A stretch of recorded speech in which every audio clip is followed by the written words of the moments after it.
Welcome to Saints Take 5, a true crime commentary channel. So if you follow true crime cases and you're looking for a place to hang out and continue the conversation about cases you're probably already familiar with, then this might be the place for you. Hit the subscribe button to increase the likelihood of my videos showing up on your homepage, and if you hit the bell in addition to the subscribe button, you will be notified every time I upload a video.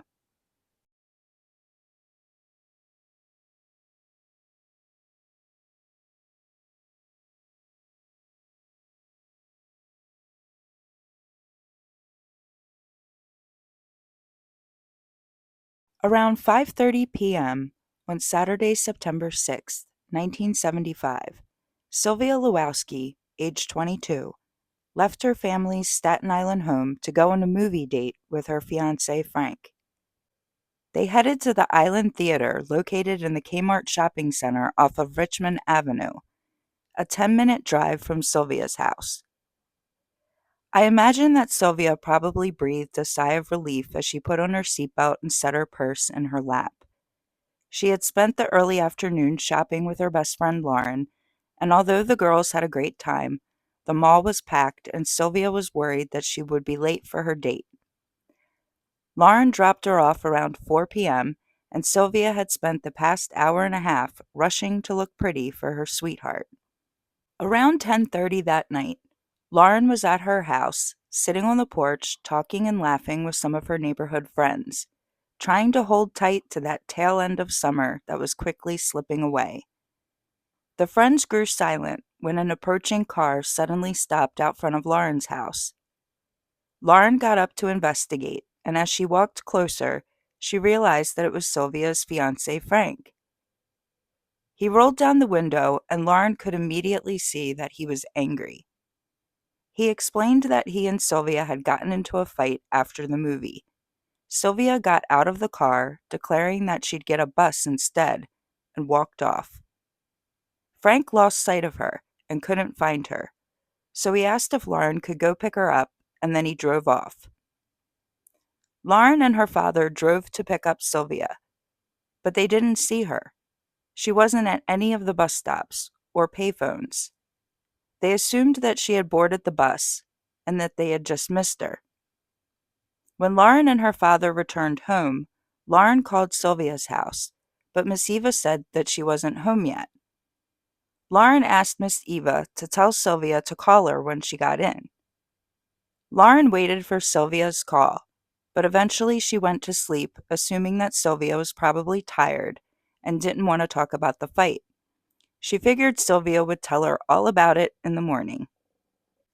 Meanwhile, Miss Eva's heart was pounding almost faster than the second hand on the clock she was obsessively staring at.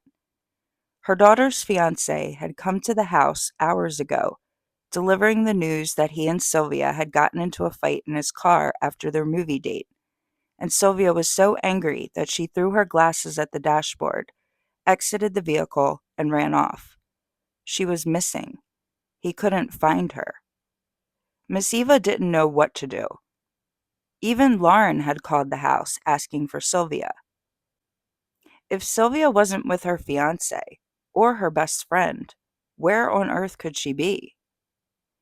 Miss Eva spent most of the night driving around looking for Sylvia. She felt so helpless. When she called the police, they told her to wait 24 hours since Sylvia was an adult, and she was most likely with friends. But that, too, was hours ago. Miss Eva waited all night and all day. She waited until Christmas, and then the next Christmas, and then the next. She waited until Sylvia's little brother turned the same age as Sylvia, and then surpassed her. She waited until Atari, until caller ID, until the internet. She waited until cell phones and DVDs. Miss Eva waited for her daughter to come home until the time the Lord gave her ran out. No mother should have to wait that long to find out what happened to her child. The police treated Sylvia's disappearance as a voluntary missing case. I can't imagine what Miss Eva went through. not only believing that her beautiful daughter is voluntarily avoiding contact with her, but the police aren't even investigating. They're not collecting evidence. They're not helping. They're not even looking for her. Sylvia Lwowski has been missing for 50 years. Sylvia has been missing longer than I've been alive. Sylvia could have been my mom. You know it. Oh, know it. You know it. For Sunday. You know it. Oh, know it. You know it. For Sunday. You know it. Oh, know it. You know it. For Sunday. You know it. Oh, know it. You know it. For Sunday. Welcome to part 5 of my Sylvia Lwowski series. In part 1, we talked about Sylvia's upbringing, who she was, the people in her life, and what was happening in her life before she went missing. In part 2, we learned about the day she went missing. In part 3, we discussed events that happened in the wake of her disappearance. In part 4, we examined the validity of the theory that she's been voluntarily missing all this time. And I spent a lot of time on that topic because that has been the dominant theory for the past 4 or 5 decades. Apparently, there was no official investigation into her disappearance, since it was assumed that she deliberately walked away from her life, in favor of pursuing an entirely new one. I personally shared my opinions and concluded that while Sylvia probably did voluntarily leave her fiancé's car that night, I seriously doubt that she voluntarily went missing for 50 years. In my opinion, the most likely explanation for why Sylvia hasn't been seen or heard from, and why all government and legal paper trails stopped, is because she is deceased, and likely has been since the day she disappeared. Today in part 5, we are going to explore some possible reasons for Sylvia's demise, and what happened between the moment she left Frank's car and, well, forever. First, I want to begin by saying that just because it's my opinion and conclusion that Sylvia is no longer with us, doesn't mean that you have to agree with me. I want you guys to think for yourselves. I also don't think that you should give up hope of finding her alive. She certainly could be out there living a new life in her 70s. And whether she is alive or dead, all missing people deserve to be found and brought home. That being said, let's get into it. There are 5 manners of death: natural, accidental, suicide, homicide, and undetermined.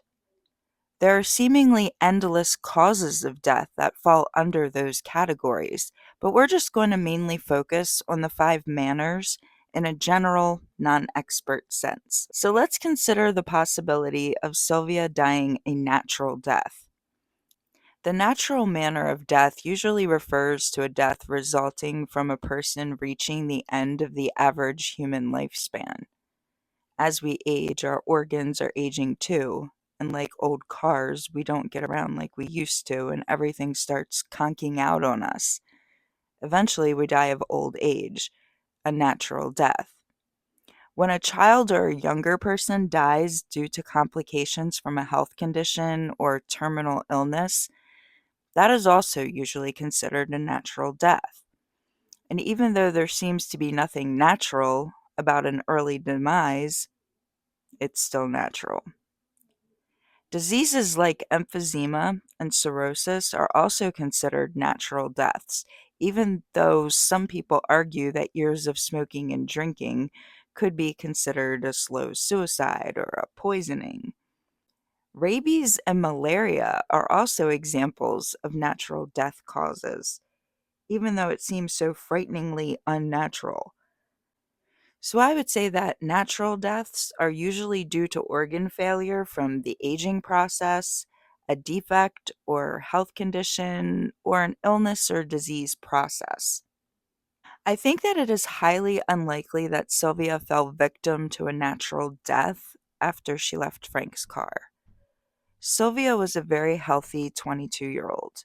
She wasn't born with any defects. She didn't have any health conditions or diseases. She didn't have any illnesses or complain of any symptoms. She wasn't taking any medications for anything. She had excellent dental hygiene, not a single cavity. She was in perfect health. She wasn't diagnosed with any psychiatric issues, no mobility issues. She didn't even have a cough at the time. I would think that she would have been more likely to voluntarily disappear than to die of natural causes that night. And you know how I feel about the voluntary disappearance. For the sake of argument, let's pretend that Sylvia did have a condition no one knew about, and it suddenly reared its ugly head that night, and she started getting sick or collapsed on the street as she headed toward the bus stop. Since this shopping center and general area was super busy with lots of traffic on Richmond Avenue, you would think that someone would have seen her struggling or witnessed her collapse and would have called police or an ambulance. If she were 80 or even 50, I might be apt to consider this possibility, but a 22-year-old with no medical complaints, I highly doubt it. The Lwowskis did report her missing, and they called the police stations and hospitals. So no one reported such an incident, and no one was in custody of a mystery woman. Sylvia was a young, healthy woman, so I would consider a natural death extremely unlikely. So I'm going to cross that one off of our list, not because it's impossible, but because it's hard to believe that a mysterious illness or condition not only emerged out of nowhere, but was also so advanced that it ended her life. And on top of that, her body was never found. Now let's explore the accidental manner of death. Accidental deaths are unintentional and unforeseen. The person or people involved often had no idea what they were doing was risky or dangerous. Or they may have been aware of the danger, but they were operating with some degree of confidence that they would be okay. Accidental deaths are often linked to a mistake, an oversight, or an aligning of events that turn a normal environment or circumstance into a dangerous and deadly one. According to the CDC, the most common accidental deaths are from motor vehicle accidents at 40%. The next most common form of accidental death at 20% is from falling. Although elderly people are more at risk for falls, there are plenty of incidents where construction workers fall on the job site, or hikers fall off of trails, or drunks fall off of balconies, etc. 15% of accidental deaths are from drug overdoses or accidental ingestions.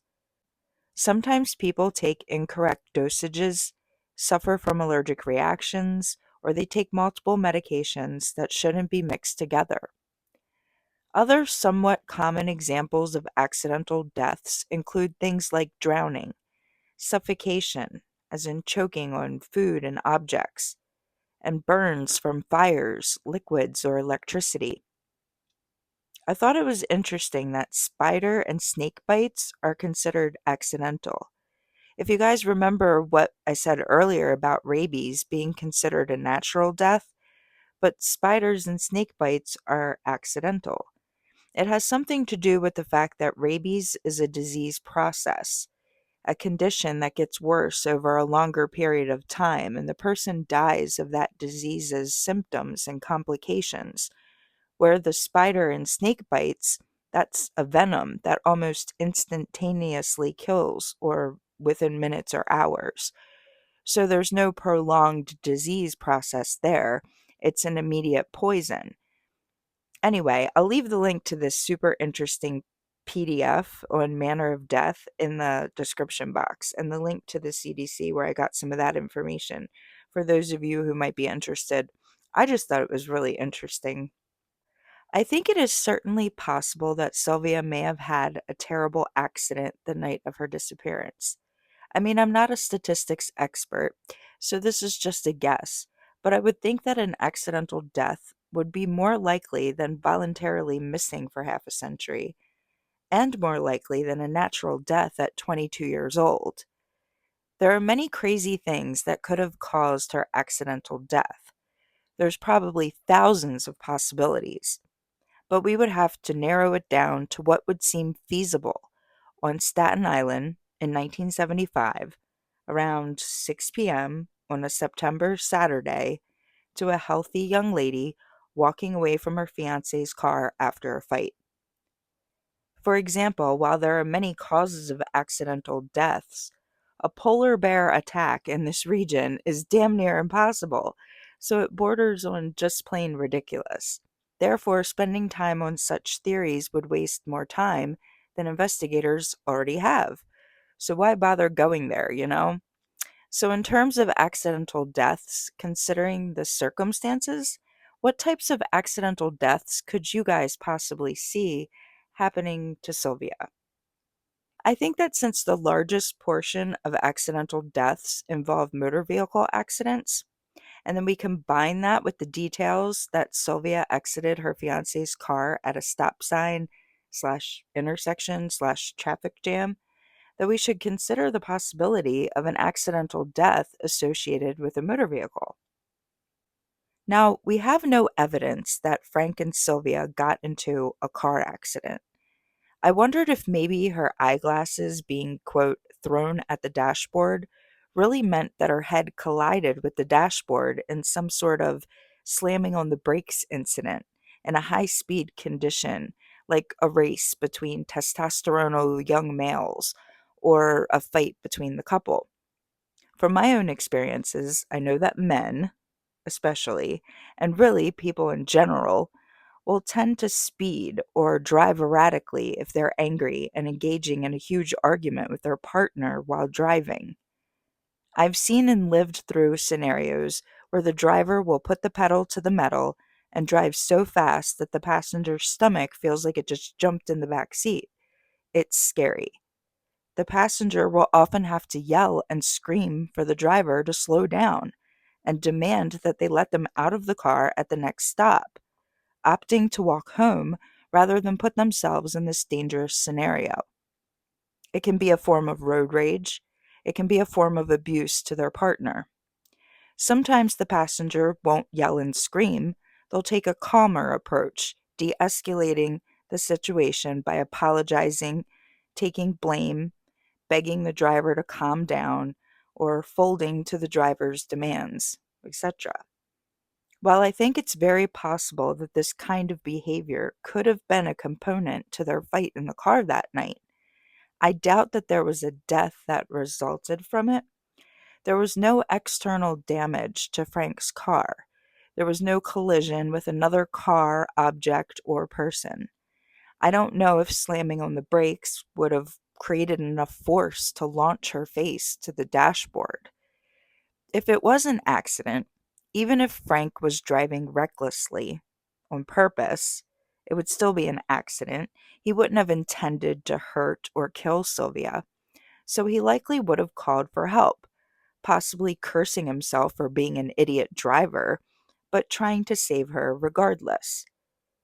As far as we know, there's no reason to think Sylvia died in a car accident while in Frank's car. The vehicle wasn't damaged, there was no blood, there was no reports of an accident, and if there was one, people almost always report accidents in an attempt to help the injured. One common accidental death involving motor vehicles are hit and runs. Pedestrians can get hit by cars for a lot of reasons. Sometimes the road is poorly designed, or visibility is terrible due to obstructive landscaping, poor lighting, glares, confusing signage. But often the pedestrian and or the driver is drunk or impaired in some way. In most cases where a human is hit by a vehicle, the driver stops to see if they're okay. They call the police to report the incident and render aid to the injured if necessary. Most of the time, the driver doesn't run. They don't abandon the injured or the dead. They don't take off and leave the scene. In hit and runs, the driver often has other issues going on that complicate the situation further than just hitting a pedestrian. They're often under the influence of drugs and alcohol, driving a stolen vehicle, or driving without a license. They may have warrants out for their arrest, or the driver may not even legally be allowed to be in the United States. In some situations, the driver may have dementia or be completely unaware that they hit someone, thinking it was road debris or an animal instead. Anyway, the types of drivers that pull a hit and run want to get out of there fast. Many of them don't get out and look, let alone clean up the scene and hide the body. Even if they thought about it, they'd soon recognize that the act of doing that carries significantly more serious charges and consequences than just calling 911 and admitting that they hit someone. Hit and runs leave behind a lot of evidence. Parts of the vehicle can litter the scene: pieces of mirror and turn signal covers, windshield glass, paint chips, entire bumpers, or license plates. The pedestrian can literally get knocked out of their shoes. Investigators can find wallets and sunglasses and pieces of clothing. They can find blood, hair, and pieces of skin and body parts. There will often be tire marks in the road and shocked witnesses trying to help or tell officers what they saw. Initially, I was concerned that some intoxicated driver may have accidentally struck Sylvia as she walked alone that evening. While it's possible, it's unlikely that this would have happened on Richmond Avenue without a single witness. It was a Saturday night. This area was packed with shoppers, families dining out, and 2-hour wait lines to get in to see Jaws at the movie theater. The area was bustling with people. Hit and runs are tragic and loud. They leave behind evidence. Drivers almost never try to hide the body of a victim or try to take them with them. Sylvia would have caught the eye of any passing male, so he'd surely notice an impact too if there was one. Frank drove around looking for her. Lauren and her dad drove around looking for her. Miss Eva drove around looking for her, and none of these people saw anything out of the ordinary. They didn't see a girl in the road, an ambulance and cop cars blocking the way, or any evidence of a recent accident. I just think that this would be another one of those scenarios where her body would have likely been found. She would have been in the road or on the side of the road. She would have been transported to the hospital or to the morgue. Police would have known, and media would have reported on the Jane Doe that was a hit-and-run victim near the most popular shopping mall and movie theater on Staten Island. I think that it's unlikely, and with her loved ones circling the area for hours after her disappearance, something like that would likely have been noticed. I don't know. What do you guys think? Do you think Sylvia was the victim of a hit and run? Okay, so we've touched on the most common cause of accidental deaths, motor vehicle accidents. So let's consider the second most common cause of accidental death, falls. As I mentioned earlier, the elderly and people with mobility issues are at a far greater risk of falling than Sylvia was. The elderly often live alone and have brittle, fragile bones, so even a fall from a short distance can be deadly. They can hit their heads and die from that injury, or their injury can immobilize them, preventing them from being able to get up and call for help, and they can lie on the floor for weeks undiscovered. I would think that if Sylvia tripped, fell, and hit her head while walking to a bus stop, she would have been discovered injured or dead on the ground by a passerby, unless she ended up walking in a remote area where pedestrians typically don't go and is not visible from the road. I think of wooded areas like the Green Belt. Would Sylvia have cut through the Green Belt at night, alone, in a skirt, and tripped on a tree root or fallen branch and remained there undiscovered for 50 years? I guess anything is possible, but I don't see that happening. Most women dressed for a date, or even if they were dressed like a hog farmer, would probably avoid venturing into the woods alone. We have to worry about being attacked and assaulted in busy parking lots in broad daylight, so going into the woods where no one can hear you scream doesn't sound like a wise decision or an appealing one, especially for a woman not wearing her glasses, unless she wants to hit a tree every 2 steps. I think that even a person with perfect eyesight would struggle in a pitch black forest. She likely would have avoided that path at all costs, choosing to stick to the roads and sidewalks.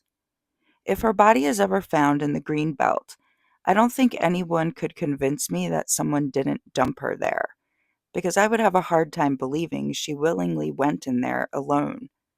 So if Sylvia tripped, fell, hit her head, and died, she would have been found on a well-traveled path, close to civilization, in my opinion.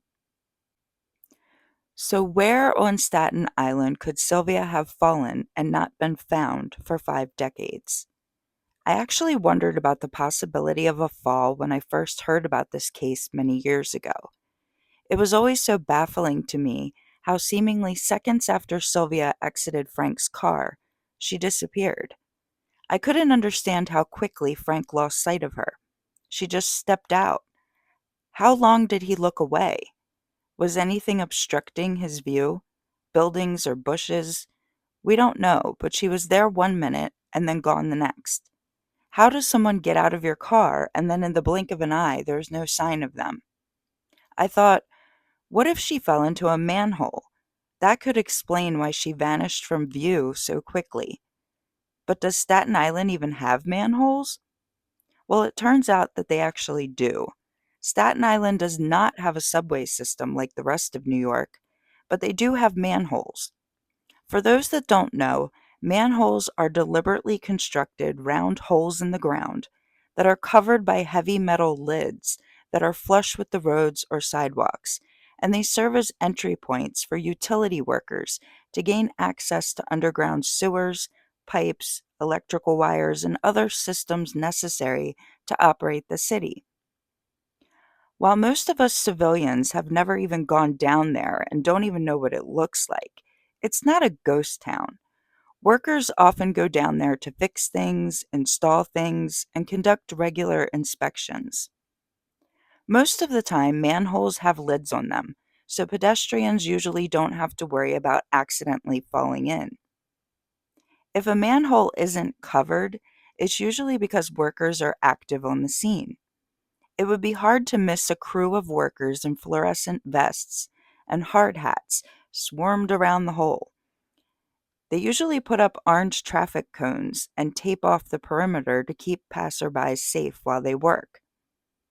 If workers have to abandon the hole for the night to return in the morning, they usually have multiple safety warnings and components in place. They may have a huge steam stack or pipe coming out of the hole, fluorescent reflective barricades, cones, and tape around it, as well as big construction warning signs. It's hard to miss, but mistakes have been made over the years.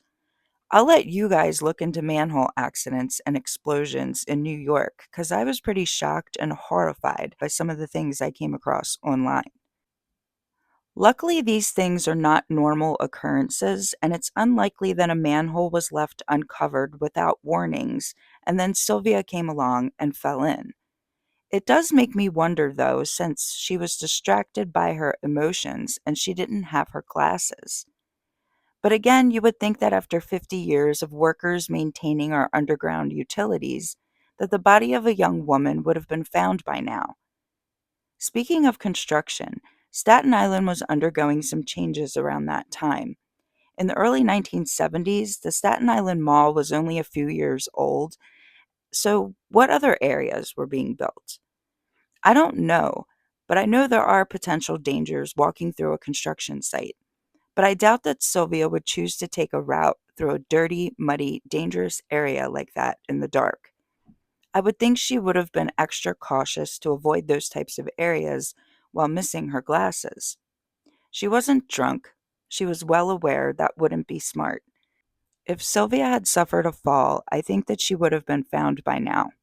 The third most common cause of accidental death is drug overdose and accidental ingestions, and I think we can completely rule this one out since Sylvia did not drink or do drugs, and there's no reason to think there was something in her popcorn at the movie. So let's just forget about that one. There's also no reason to think that she choked on food or suffocated. There was no natural disaster that night, or any reason to think she was in a fire or drowned in a body of water. There certainly were nearby waterways. It's an island with marshes and creeks. But again, she wasn't drunk. She grew up in this area. It's September and she's in a skirt. It's not like she's going for a swim or looking to cross a river on her way home. While an accidental death is thus far a viable possibility in comparison to other considerations, I still think that she would have been found wherever the accident took place. And with her family and friends driving around the area for hours around the time she disappeared, and the years of searching afterward, I find it hard to believe that she was the victim of some freak accident. What are you guys thinking? Do you think that Sylvia was the victim of an accident on her way to the bus stop? Do you think she decided to avoid the bus and walk all the way home instead? Do you think someone picked her up and an accident happened while with that person? Do you think a hit and run happened and the driver meticulously cleaned up the evidence and hid her body? Or would you completely rule out an accidental death? Thank you for watching, and please join me for part 6 of my Sylvia Lwowski series, where we will continue exploring the other manners of death, beginning with the possibility that Sylvia could have taken her own life.